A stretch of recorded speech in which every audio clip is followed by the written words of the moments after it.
Meus amigos, volte-se comigo nesta noite para esta passagem das Escrituras que se encontra no livro de Salmos e o Salmo de número 36. Abra comigo para essa porção da Palavra de Deus no Antigo Testamento, em sua cópia, página 643, no livro de Salmos, este Salmo de número 36. Lerei apenas este versículo de número 9: porque em ti, em Deus, está o manancial da vida, na tua luz veremos a luz. Bem, o título desta mensagem nesta noite é Nossos Pecados Contrastados com a Misericórdia de Deus. Amigos, esse é o tema, esta é a essência deste salmo diante de nós. Os nossos pecados contrastado com a grande misericórdia de Deus. Eu gostaria de chamar a sua atenção para um ponto vital aqui. Quando você tomar este livro de Salmos, não tome esta literatura como mera poesia. Não tome isso aqui como uma caixinha de versos que você lê com máximas morais ou coisas deste tipo. Aqui está o diário de um homem, assim por dizer, Davi, em sua maior parte, e outros salmistas. Aqui está a expressão da mente, do coração de um homem que conhecia Deus, que andava com Deus, que encontrou perdão e misericórdia diante de Deus. E se você entrou aqui nesta noite, eu peço que você entre da maneira mais natural possível, como um ser humano, que possui uma mente, uma inteligência, que consegue ouvir uma mensagem simples e discernir o significado dela, porque é assim que Deus lida conosco em sua palavra. A Bíblia é uma mensagem que se apresenta em forma de um texto racional que deve ser lido, compreendido, entendido, de modo a nós respondermos o que Deus está dizendo. Lance fora qualquer atitude mística, mecânica, de ir através dos meandros da religiosidade mística, com a mente desligada. Apenas ligue a sua mente racional para ouvir o que Deus está dizendo na palavra de Deus, crendo naquilo que Ele está dizendo. E aqui neste Salmo de número 36, Deus, o nosso Criador, inspirou Davi a contrastar a realidade dos nossos pecados com a misericórdia de Deus. Bem, a minha intenção nesta noite é seguir de uma maneira expositiva aqui neste Salmo de número 36. Tão breve, tão pequeno, é um salmo onde a mensagem do Evangelho é apresentada. O Evangelho não está apenas no Novo Testamento. O Evangelho é esta mensagem que fala sobre a nossa condição espiritual, os nossos pecados e transgressões e aquilo que Deus fez, que Deus proveu para a nossa reconciliação, certeza de salvação, uma nova vida com Deus. E o Evangelho está contido aqui neste Salmo de número 36. Nós encontramos aqui o nosso estado espiritual como pecadores que somos diante de um Deus santo e as razões porque nós pecamos e escolhemos pecar. É fantástica essa descrição. E nós encontramos aqui, em contraste com os nossos pecados, a misericórdia de Deus, que é ainda mais fantástica e surpreendente quando nós conhecemos a razão por que nós escolhemos pecar. Essa é a mensagem. É um contraste, é uma comparação. Você já fez isso na escola, na faculdade, ele foi pedir a contrastar, comparar certas coisas, e é isso que Davi está fazendo aqui espiritualmente. Ele contrasta a razão do porquê nós pecamos e a misericórdia de Deus. Agora não tome isso aqui como as palavras de Davi somente, porque aqui é Deus inspirando este homem. Esta é a palavra de Deus, a voz de Deus registrada. Bem, este é um salmo de Davi. Nem todos os salmos foram escritos por Davi, mas este em particular foi. E foi escrito por Davi quando ele era ainda um jovem, antes dos seus 30 anos de idade. Mas é um salmo muito profundo. E certamente as verdades contidas aqui neste salmo, quando você começa a analisar, a pensar sobre elas, você percebe que isso não proveio somente de Davi. Ele foi inspirado por Deus. São verdades de declarações muito profundas aqui. Este salmo ele está dividido em duas partes. A primeira parte, já mencionei, ele lida com as razões por que nós pecamos. Nossos pecados são evidenciados do versículo 1 ao versículo 4. E na segunda parte, do versículo 5 até o final, a fidelidade, a bondade, a misericórdia de um Deus real e pessoal diante da nossa vileza e do nosso pecado é demonstrada. Isso é o amor de Deus, isso é o Evangelho, meus queridos amigos. Nossos pecados são contrastados aqui com a misericórdia de Deus e a razão para nós buscarmos a Deus enquanto há tempo é declarada aqui por final. Bem, no versículo 1, acompanhe comigo, nós seguiremos rápidos por esse texto, estas palavras de Deus através de Davi. Ele começa a descrever uma primeira razão por que nós pecamos. Atente para isso. A transgressão do ímpio diz no íntimo do meu coração: não há temor de Deus perante os seus olhos. Curioso, não é? Você esperaria que Davi dissesse: o ímpio diz em seu coração, eu não temo a Deus. Mas ele diz o seguinte: A transgressão do ímpio diz: no íntimo do meu coração não há temor de Deus perante ele. Estranha linguagem, não é?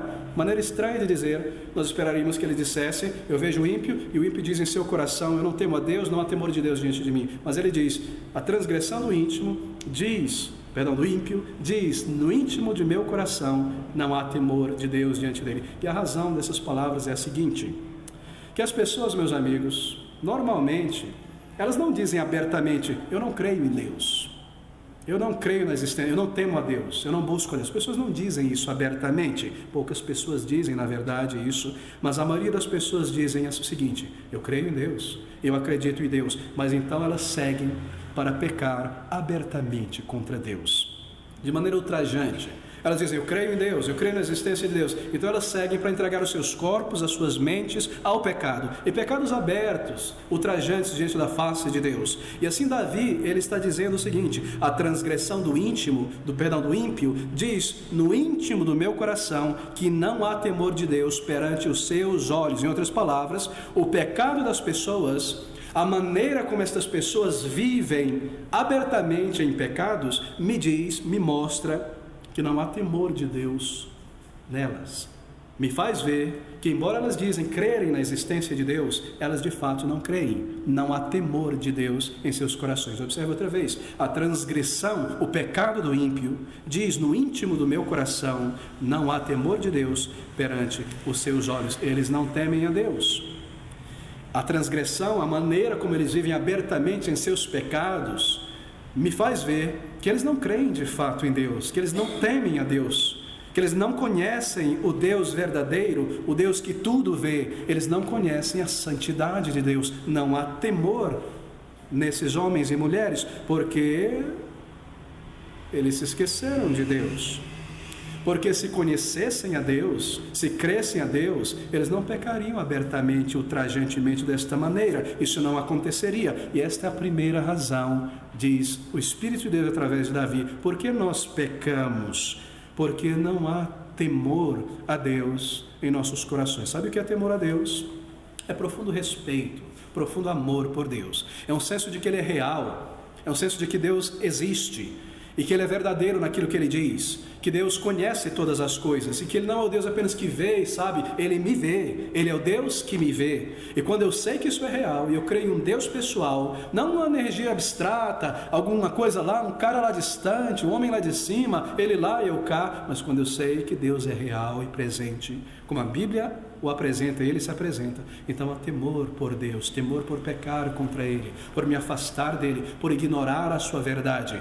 Mas, diz Davi, a transgressão do ímpio, a maneira como vivem em pecado abertamente, embora dizem crer em Deus, me mostra e me diz que eles não têm temor por Deus, eles não conhecem a santidade de Deus, eles não conhecem o Deus da palavra de Deus. O Deus que a maioria das pessoas em nosso país religioso conhecem é um Deus abstrato, teórico. Oh, meus queridos amigos, não se iluda. O censo diz que o Brasil é um país religioso, 99% é religioso, 70% é de uma religião, 30% de outra, pouquíssimo não crê em Deus. Mas o nosso país é um país formado de homens e mulheres ateus práticos. Sabe o que é um ateu prático? Vou te dizer. Um ateu teórico, alguém que pega certos argumentos para dizer: eu não creio que exista um Deus, porque a teoria da evolução já me disse que não existe. Aqui está meu argumento, esse, como pode ser as coisas evoluírem. Esse é um ateu teórico. Sabe quem é um ateu prático? É aquele que diz: eu creio em Deus, Deus é tudo, Deus é real, sim, eu creio em Deus, mas vive de segunda a segunda como se Deus não existisse, como se Deus não tivesse uma vontade revelada, como se Ele não comandasse, falasse. Esse é o ateu prático.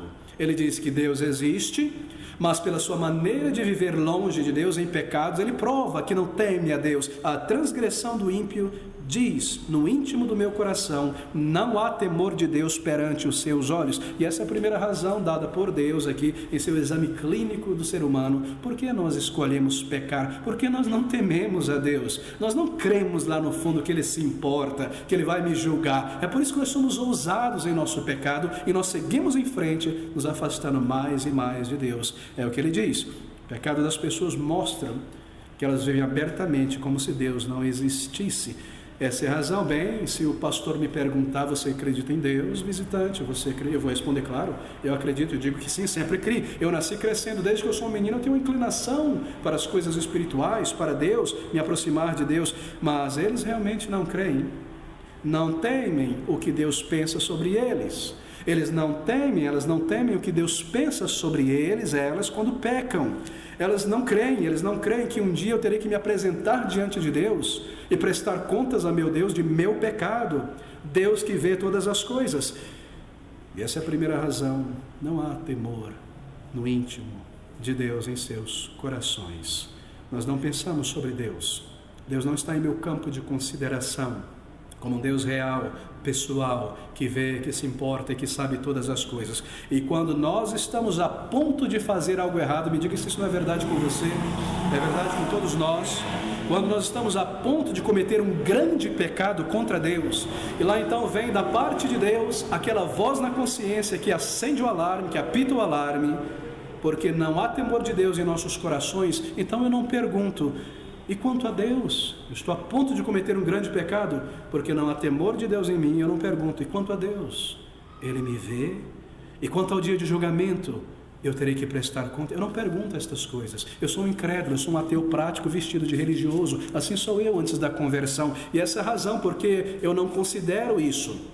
E se eu considero que Deus está me vendo por 1 milésimo e meio de segundo, isso não me impede de pecar. Eu continuo seguindo em frente, e eu coloco essas coisas diante dos meus olhos, e eu entrego meu corpo a isso, eu me envolvo nessa mentira, nessa traição, no que quer que seja, eu sigo em frente, porque não há temor de Deus em meu coração, não há verdadeiro temor, eu não creio na santidade de Deus. No final das contas, Deus não é santo, Ele não vai me punir por essas coisas que Ele exige da minha vida, que Ele me diz que eu devo viver. Eu não creio na santidade de Deus, eu não creio naquilo que Ele diz sobre si mesmo. E essa é a razão, queridos, de pecados abertos, pecados obstinados, imoralidade, graça. Nós nos entregamos às práticas dessas coisas porque nós não tememos a Deus no coração. E talvez Deus esteja descrevendo alguém aqui nesta noite. Certamente descreve a mim antes da minha conversão, e é por isso que pecados ultrajantes são parte da minha vida, e eu volto a pecar esses pecados. Mas há uma segunda razão, diz o Espírito de Deus aqui nesta palavra, por que nós pecamos. Está no versículo de número 2. A transgressão do ímpio, lerei do versículo 1, diz: no íntimo do meu coração não há temor de Deus perante os seus olhos. Esta é a primeira razão. Porque em seus olhos se lisonjeia, até que a sua iniquidade se descubra ser detestável. Essa é a segunda razão.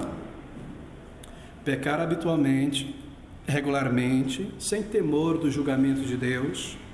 Para nós fazermos isso, para nós seguirmos em frente, depois de termos sentido remorso, visto que foi um pecado, e nos entregar outra vez, e depois novamente, e novamente, sabe o que nós precisamos fazer? Nós fazemos isso. Nós precisamos massagear nosso ego, lidar com ele, convencer a nós mesmos de que está tudo bem pecar desta maneira, está tudo bem. Está tudo bem, eu não sou tão mal assim no final das contas. Eu pequei, foi feio, foi triste, eu sujei a minha alma, eu pequei contra Deus, eu quebrei os mandamentos de Deus, mas eu não sou tão mal assim. No final das contas, eu não sou essa pessoa horrível, eu não sou um tão grande pecador. As pessoas fazem isso, eu sei de fulano que fez isso, e Beltrano, e outro. Nós temos que nos convencer que está tudo bem. Nós temos que argumentar com a nossa mente. Está ok me entregar a essa tentação grotesca, a esse pecado, a essa mentira absurda? Eu estava ouvindo ontem, dirigindo aqui para a igreja, e ouvindo na CBN, não é? Um painel de debate entre um advogado, um ex-juiz e um jornalista a respeito do habeas corpus do ex-presidente. E o indivíduo, o advogado, dizendo, na sua grande experiência de 35 anos de advocacia, sobre como lidar, estar do lado, tentando defender uma pessoa que está óbvio que é culpada, que é um criminoso mesmo. E o jornalista perguntou a ele: será que pessoas que cometem crimes tão odiosos como esse, absurdos, chocantes, elas conseguem de alguma maneira, elas não se sentem tristes, elas não sentem mal, e mesmo ali no julgamento elas demonstram pelo sentimento que são culpadas? E o jurista, na verdade, respondeu algo surpreendente para quem não conhece a palavra de Deus. Ele falou: na verdade, eu tenho visto em minha experiência o contrário, que as pessoas de alguma maneira ainda embora elas cometeram crimes horríveis e absurdos, elas tentam se convencer que está tudo bem, que todo mundo faz isso. E porque você é um advogado que está tentando ajudar elas, parece que elas se convencem que elas não fizeram nada, porque tem alguém tentando livrar a costa delas.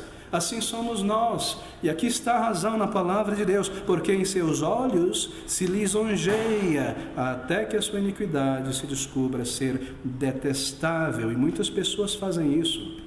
Elas não estão chocadas com o que fazem, pasmadas, mentiras absurdas, coisas sujas, orgulho absurdo, vaidade exacerbada e roubo, porque os seus olhos, aos seus próprios olhos, elas são boas pessoas, são cidadãos razoáveis e decentes. E essa é a segunda razão, porque nós pecamos e seguimos em frente em nosso pecado. Autoconvencimento do ego.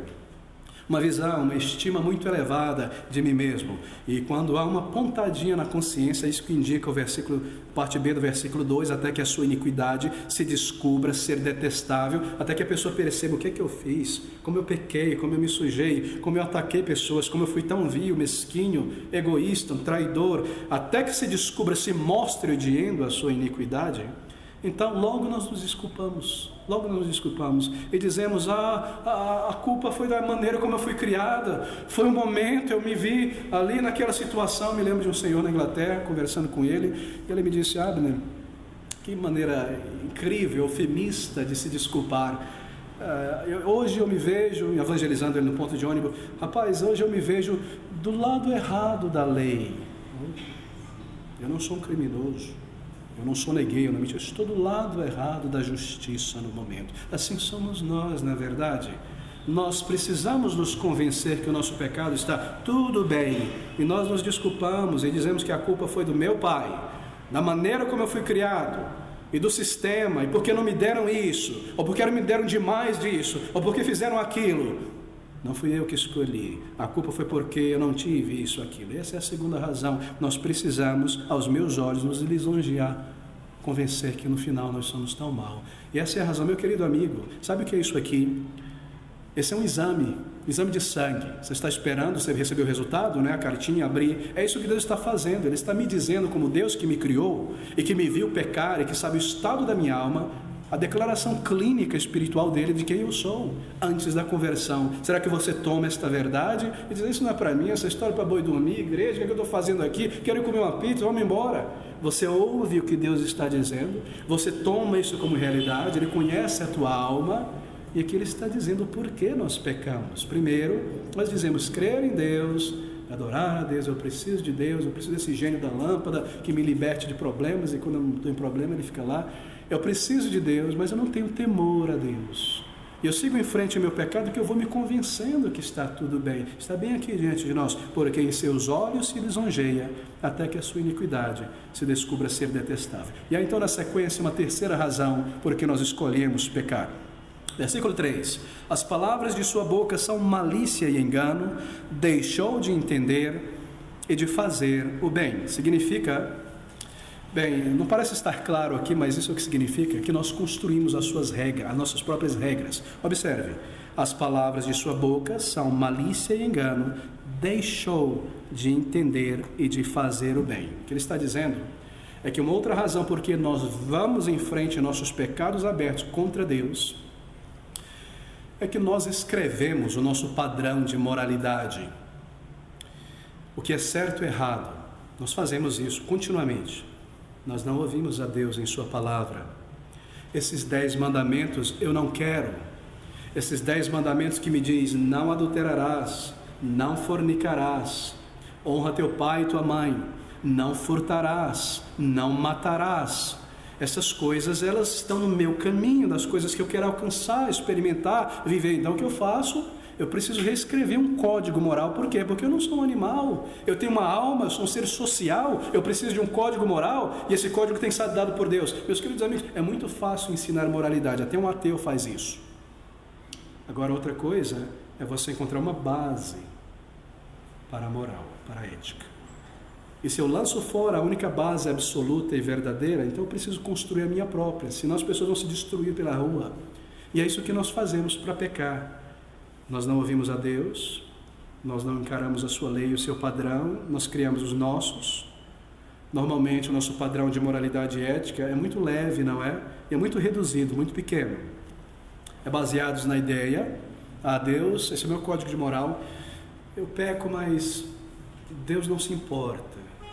Está tudo bem, está tudo bem.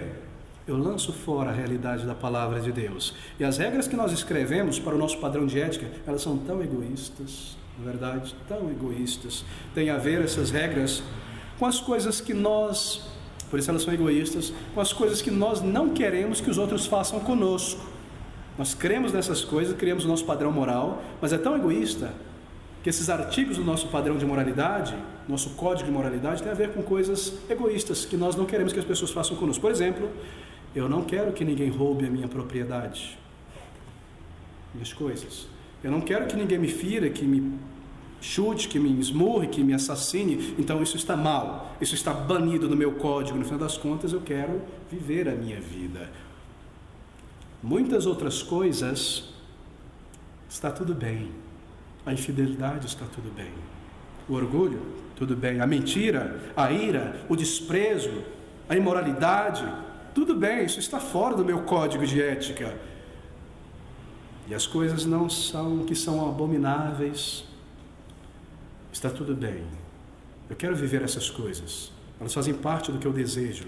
Assim, a nossa justiça, a nossa moral pessoal, tem a ver com o que nos interessa. Mas para nos deixar livre, para vivermos o que nós queremos.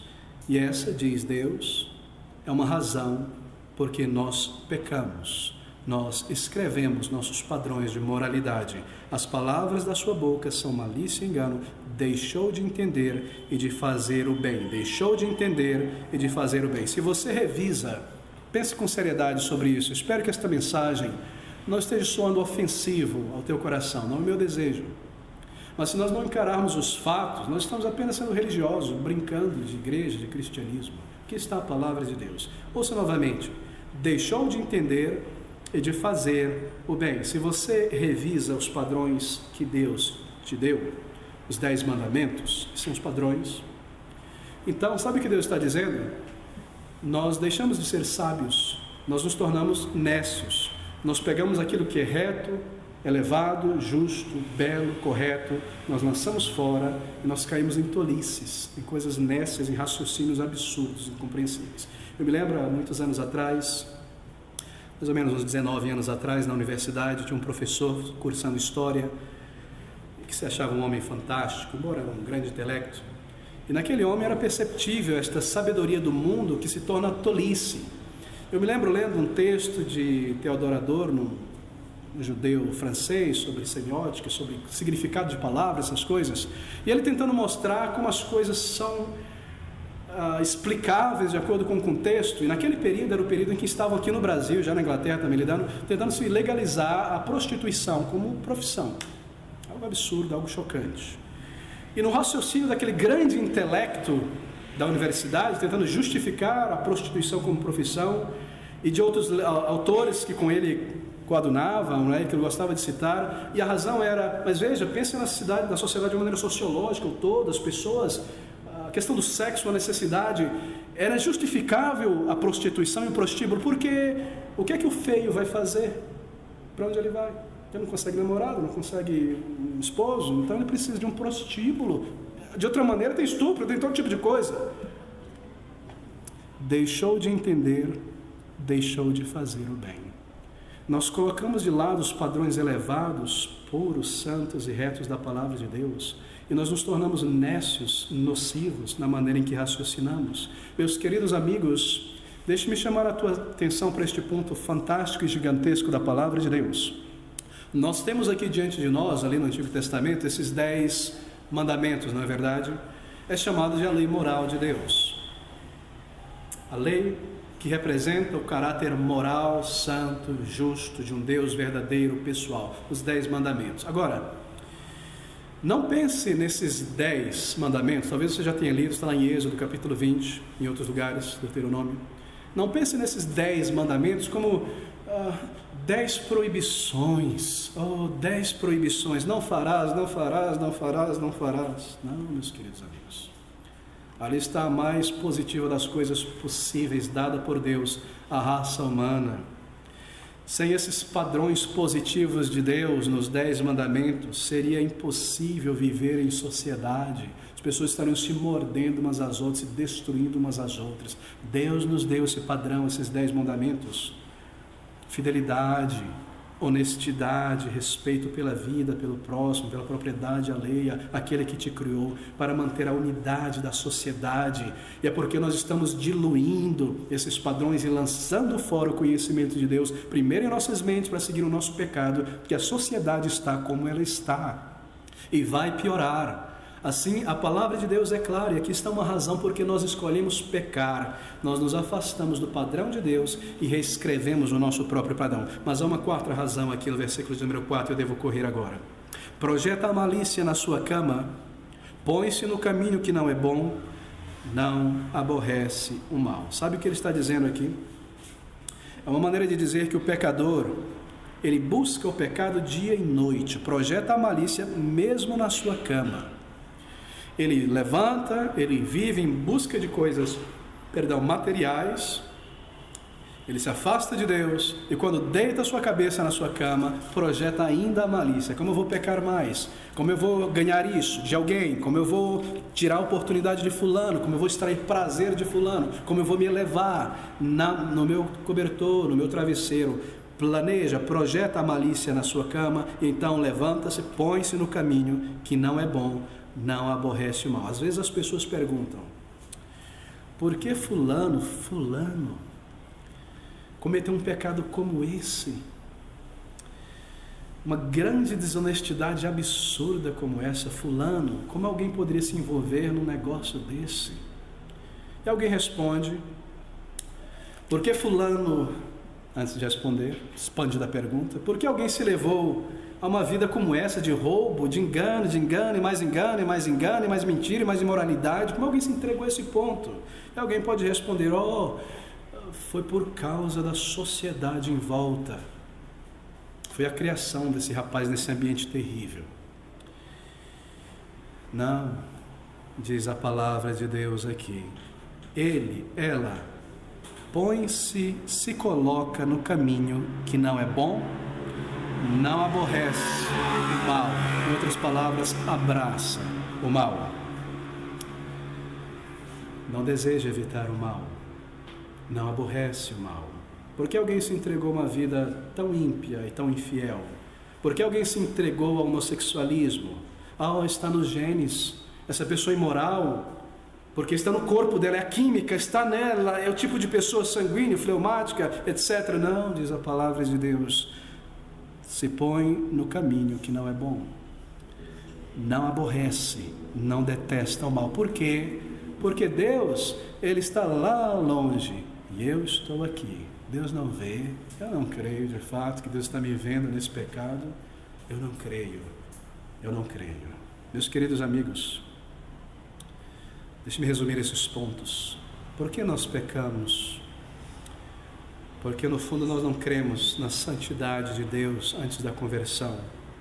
Nós convencemos o nosso ego que está tudo bem em pecar, nós tampamos os nossos ouvidos para a lei moral de Deus, nós abandonamos o padrão do Senhor criando os nossos e nós não fechamos os olhos, não viramos a cara, em nosso coração nós não rejeitamos o pecado, nós nos colocamos no caminho do pecado e aborrecemos o mal. Mas agora deixe-me dar uma guinada nesta palavra, porque essa é a mensagem do Evangelho. Veja esse versículo de número 5, a tua misericórdia, Senhor, está nos céus, e a tua fidelidade chega até as mais excelsas nuvens. Quando Davi pensou sobre estas coisas, razões porque ele pecava, porque os homens em sua volta pecavam, e que Deus deseje perdoar pessoas como eu e como você, então ele declarou essas palavras, porque a tua misericórdia, Senhor, está nos céus, e a tua fidelidade chega até as mais altas, excelsas nuvens. Que palavras! A misericórdia de Deus é descrita aqui. A bondade de Deus diante do nosso pecado. Que Deus deseja, é poderoso para perdoar, Aqui está, meu querido, essas palavras representam isso, a altura, como as montanhas. Senhor, está no céu a tua misericórdia, é tão alto o amor de Deus. É tão profundo o amor de Deus, é tão extenso o amor de Deus. Você conhece aquele versículo de ouro da palavra de Deus, João 3,16? Porque Deus amou o mundo de tal maneira, observe aqui as medidas, o mundo todo, de pessoas de todas as nações, de tal maneira que Deus, seu Filho, veio lá de cima até aqui, para este mundo. Você vê a extensão, a profundidade, a misericórdia, o amor de Deus, a altura, a extensão. A tua misericórdia, Senhor, está nos céus, não está em nós.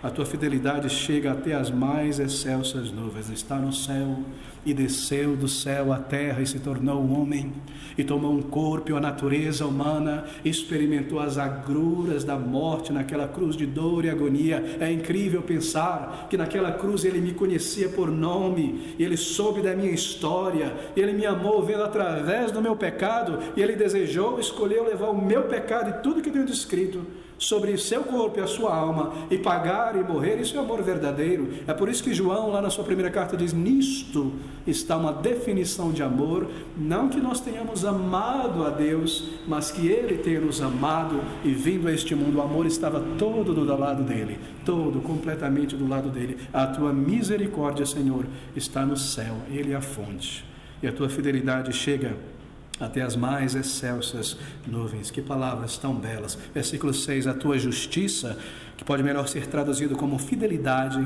é como as grandes montanhas, e os teus juízos são um grande abismo. Senhor, tu conservas os homens e os animais. A tua fidelidade é como as grandes montanhas. Fidelidade como as montanhas. Sabe o que isso quer dizer?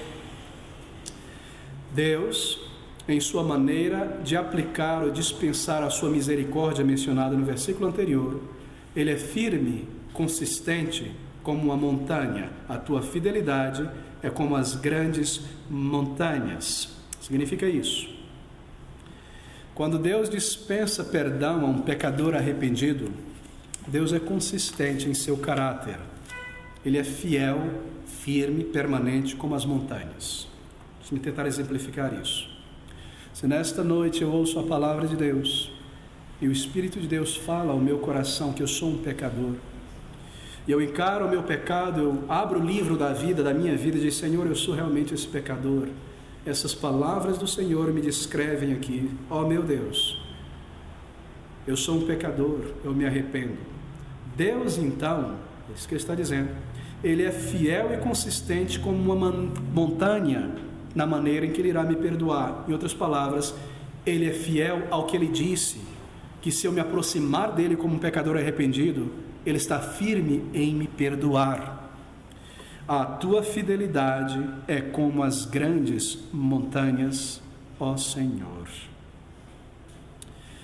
Mas Ele é fiel na maneira em que Ele dispensa perdão, Ele trata conosco, porque se eu então recuso a mensagem do Evangelho, se eu digo a mim mesmo: essa mensagem não é para mim, eu vou fingir que não é para mim, eu vou sair por essa porta e voltar à minha vida, eu não quero saber do que Deus tem a dizer na palavra, eu quero construir minha ideia de Deus, eu recuso essa mensagem, eu sigo em meu pecado, Deus me vê, Ele sabe. Se eu tento entrar no céu por um outro meio, eu vou tentar ser caridoso, eu vou tentar fazer boas obras, eu vou traçar o meu caminho, eu vou viver e pensar em Deus. Deus é amor, Ele não se importa, eu vou criar o meu próprio caminho. Então, porque Ele é fiel, como uma montanha consistente na maneira que Ele dispensa a salvação, Ele não me receberá. Ele é firme, Ele é consistente. Deus, na maneira como dispensa a sua misericórdia, é consistente. Ele não poderá me perdoar e Ele te julgará. Ele é consistente. Ele diz, não diz: o salário do pecado é a morte, então Ele dispensará julgamento. E Ele diz: mas o dom gratuito de Deus é a vida eterna. Ele dispensará perdão, vida eterna. A sua fidelidade na dispensação da misericórdia é como a montanha. Ele se compara ilustrativamente aqui. Ele é fiel. Ele é fiel, os padrões de Deus não podem mudar. E um dia, meu querido, Ele terá que te julgar. Ele terá que te julgar. E Ele o fará. Assim você precisa vir a Jesus Cristo e encarar os teus pecados e parar de tentar encobrir em tua consciência e criar meios e métodos de se afastar e de se esquecer dele quando eles estão ali patentes. Você precisa de um Salvador que perdoe os teus pecados e vir a ele como um pecador arrependido e clamar por misericórdia e vida. Esse é um chamado de misericórdia, esse é um chamado de perdão. Por que Deus me daria uma declaração como essa, tão chocante, tão triste, senão para me mostrar: aqui está o teu estado, venha ao meu Filho Jesus Cristo, Ele é o perdão, Ele é a vida, Ele é a salvação. Eu nunca irei a Jesus, a não ser que eu perceba que eu precise de um Salvador. E para que eu perceba tal coisa, Deus precisa colocar o seu dedo em minha alma e mostrar o estado de minha alma. E é isso que Ele está fazendo aqui, me dizendo por que eu sou um pecador e por que eu escolho pecar. E então essas palavras tão graciosas do versículo 7 e 8: quão preciosa é, ó Deus, a tua benignidade, pelos que os filhos dos homens se abrigam à sombra das tuas asas. Eles se fartarão da gordura da tua casa e os fará beber da corrente das tuas delícias. Quando você crê em Jesus, vindo a Ele, crendo e respondendo à mensagem, Ele me diz que eu sou um pecador. Eu vejo, eu entendo, eu encaro isso. E eu creio, respondendo, vindo a Ele como um pecador para buscá-lo, para tê-lo. Então, sabe o que você descobre? Que Deus é tão bom, que Ele perdoou mesmo a mim.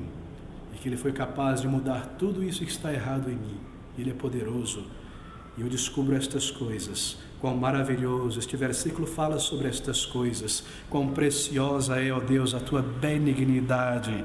E o versículo 8: esses que experimentaram a tua benignidade em arrependimento e perdão, se fartarão da gordura da tua casa e os farás beber da corrente das tuas delícias. Que palavras!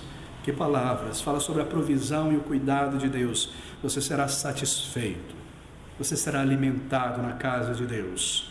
Muito mais do que isso, você será satisfeito na conversão, porque você terá um perdão completo, e junto com o perdão, a remoção da culpa, a remoção do peso da culpa, e você terá certeza de salvação, segurança de salvação, alegria espiritual, propósito na vida, compreensão do significado e do sentido da tua existência, e você poderá ter um relacionamento com o teu Criador e orar a Ele, e Ele te responderá, e Ele te encaminhará em cada página da vida. É uma promessa dEle, e Ele te receberá no céu um dia. É uma promessa dEle. Você será satisfeito com o perdão, com uma nova vida, e você terá Jesus e a cidadania no céu, e irá para lá, e você terá Deus não apenas como teu Criador, mas como teu Pai Celestial. Deus como um Pai querido e celestial. Ouça essas palavras: eles se fartarão da gordura da tua casa e os fará beber da corrente das tuas delícias. E o versículo 9: porque em ti está o manancial, isto é, a fonte da vida. Na tua luz veremos luz. Quantos benefícios! O manancial da vida. Você sabe que a vida eterna não é algo apenas por vir no céu ao final desta jornada, ela começa aqui. O Senhor Jesus Cristo disse a vida em sua oração sacerdotal em João 17: e a vida eterna é esta, ó Pai, que te conheçam a ti e a Jesus que enviaste. A vida eterna começa aqui. Quando eu sou perdoado de meus pecados, um profundo senso de paz e alegria começa a se formar dentro de mim, como que jorrando para a vida eterna, alegria, prazer espiritual, certeza de salvação, comunhão com meu Salvador. Vida eterna começa aqui, até ser coroado com aquele novo corpo transformado por Deus no céu, recebido por Deus, amor do Salvador, comunhão com Ele sempre, sempre com Ele. Nele está, em ti está, no perdão de Deus, a fonte de vida. Na tua luz veremos luz, luz na conversão, propósito, entendimento do porquê a vida é assim, e as pessoas se comportam assim. Eu tenho agora luz e compreensão, e eu tenho a palavra de Deus, que é luz para o meu caminho e para a minha alma, a palavra do Senhor. Então o versículo 10: estende a tua benignidade sobre os que te conhecem e a tua justiça sobre os retos de coração. É sobre conhecer a Deus, é sobre um relacionamento filial com Ele. Versículo 11: não venha sobre mim o pé dos soberbos, e não me mova a mão dos ímpios. Ser movido, Deus te preservará, meu querido. Que salvação seria essa?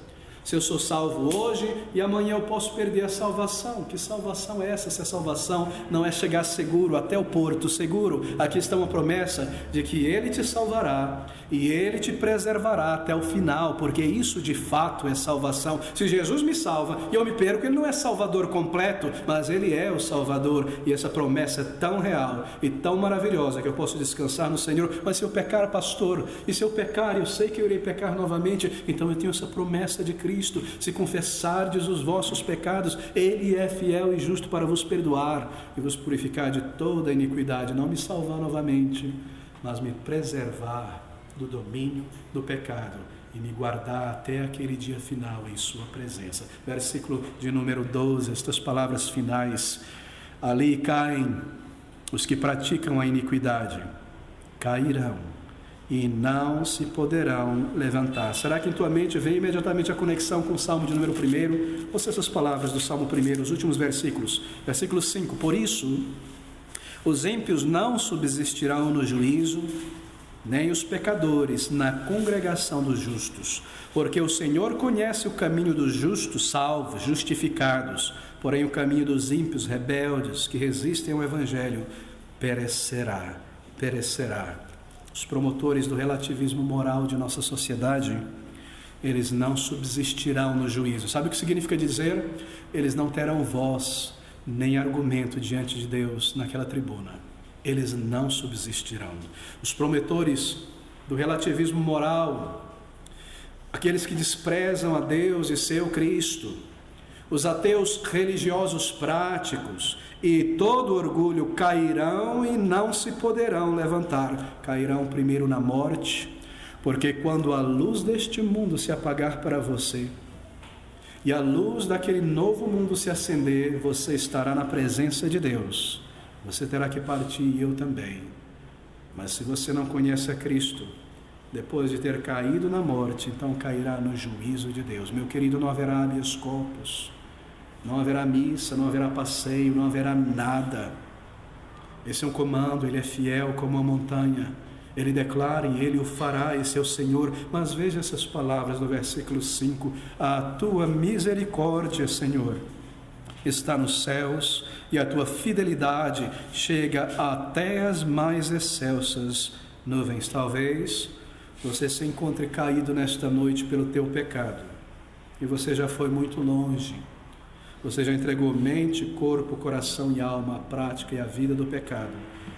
Você esteja dominado pelos teus pecados nesta noite.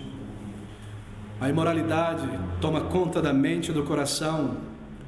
Desejos homossexuais se formam profundamente na alma. A ganância e a mentira já se tornou a tua respiração. A vaidade e o ego já são tão insuflados e você não consegue mais se aguentar. Você está caído pelo teu pecado, diz a palavra de Deus. Você não consegue se reformar, se vencer. A religião já não mais ajuda. Mas há esse versículo de número 5. A tua misericórdia, Senhor, está nos céus, e até a tua fidelidade chega até as mais excelsas nuvens. Há esperança, meu querido amigo. Há esperança. Venha Jesus a Ele nesta noite. Venha com palavras da tua alma de arrependimento e diga a Ele: ó Senhor, esses são os meus pecados e eles têm dominado a minha vida. E eu já estou sendo engolido pelos tentáculos deste mundo. Eu não consigo me libertar, Senhor. Meu Deus, o Senhor é misericordioso. Eu aprendi e eu conheço que a misericórdia do Senhor é tão grande.